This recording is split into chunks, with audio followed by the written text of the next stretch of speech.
Welcome everyone to Marvel Hub. This is DK Dynamite, and we have a bit of an interesting story to share here with you guys today. So shout out to We Got This Covered for reporting that Avengers Endgame writers Stephen McFeely and Christopher Marcus were interviewed by Yahoo and asked about which romantic relationships didn't get closure in Avengers Endgame. And that's when these writers confirmed that in earlier drafts of the script, they had Steve and Sharon Carter living together throughout the beginning of the movie, and apparently their relationship later fell apart. Now, unfortunately, the writers for Endgame didn't go in depth as to why the relationship fell apart, but if the rest of the film stayed intact as we all know it from release, then I'm assuming at some point during this relationship with Sharon, Steve realized that he was definitely living with the wrong Carter and wasn't happy like he deserved to be. So I'm definitely curious as to why the relationship ended up falling apart, but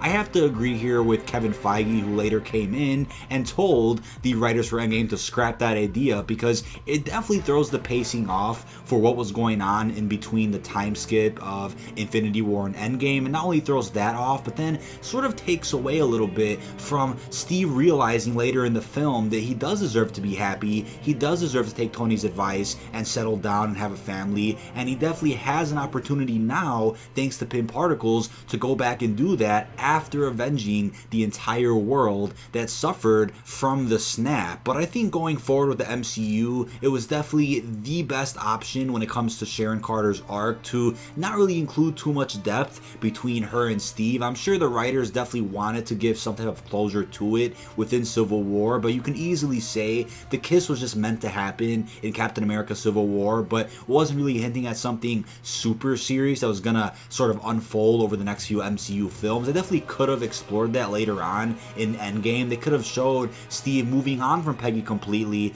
and sort of living his life out in the present and somehow being happy with himself living with Sharon Carter. They could have done that, but they clearly chose to go back and visit that dance that Steve felt like he owed Peggy, and had him go back and live the life that he always wanted after avenging, after almost sacrificing himself. And I think that was definitely a better ending than having him live with Sharon Carter instead. But as I'll be talking about in an upcoming video, the actress who plays Sharon Carter is rumored to return in the Falcon and Winter Soldier Disney Plus limited time series that is expected to debut in summer of 2020, which is also very exciting, and I'm sure that series will go in detail as to where Sharon Carter was during the events of Avengers Infinity War and especially Avengers Endgame. But that's about it. Pretty short video here this morning. Definitely hope you guys enjoyed. Thank you so much for watching. This has been DK Dynamite. Be sure to like, comment, and subscribe, and turn notifications on to stay up to date with the latest and greatest Marvel news and information. And peace out, everyone.